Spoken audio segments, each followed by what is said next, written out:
Section 6, Video 2. So what about fractions that do have variables in them? So our first example has monomials in the denominator. And they are both exactly the same, which means they are able to be added. So if the denominators are the same, you have a common denominator, and that's what it is. We can go ahead and add this, and we get 3x plus x minus y. Well, 3x plus x, they're like terms. We get 4x and then minus y. And that's as far as we can go. There's no more like terms in the numerator, and we can't cancel anything because of the implied parentheses here. And that's done. Next one, notice again that we have common denominators here. So the common denominator will be r squared plus r minus 2. On the top we have like terms. We have 2r, and it's 3 minus 6, so minus 3. And this is as far as it gets here. Another one, very close to being like terms here, but so the x and y works, but we have 2 and 3 that need to be dealt with. So our common denominator will have an xy,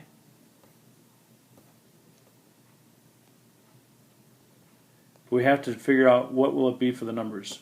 And that least common multiple for 2 and 3 will be 6.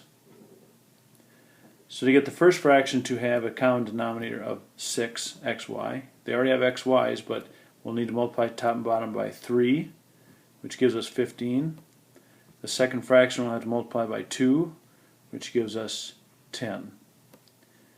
We're adding these fractions, so we get 25 over 6xy. And that is considered finished. Now the next one is two binomials. And this is where we have to be very careful about how these work and understanding what we're doing. Remember that a binomial is one thing. It has two parts to it, but it is one thing. So just like when we looked at something like previously where we had, like, say, a 4 over, let's say 4 over a plus 3 over b. When we have letters, the least common multiple is just the combination of those two, a, b. In other words, this first one would need a b, so we multiply top and bottom by b.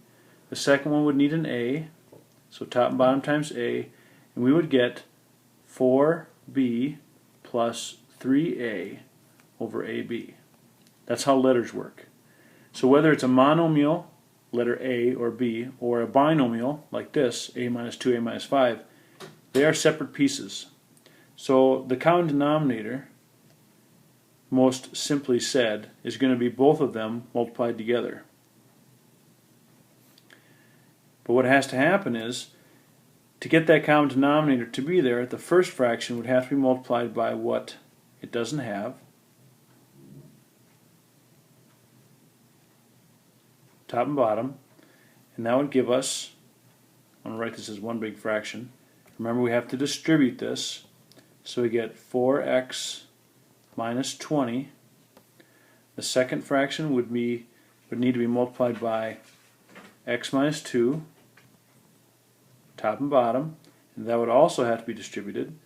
So we get plus 6x squared minus 12x. And our answer then would be our numerator simplified. Any like terms? We have 6x squared, which does not. We have 4x and a minus 12x, which gives us negative 8x minus 20. All over a minus 2, and, or excuse me, not a, this is an x. Sorry about that. Didn't mean to confuse you. X minus 2 and x minus 5. There's one thing you could do further, and that's take out from the numerator a 2, which gives us 3x squared minus 4x minus 10. That's considered fully simplified. It doesn't do us any good because nothing cancels, so I would take either one in this case. Because usually we would, at this point we would simplify to see if we can cancel anything else further. Those questions will come in the future, but in this case it didn't do us any good, so this would be considered enough. And this ends Section 6, Video 2.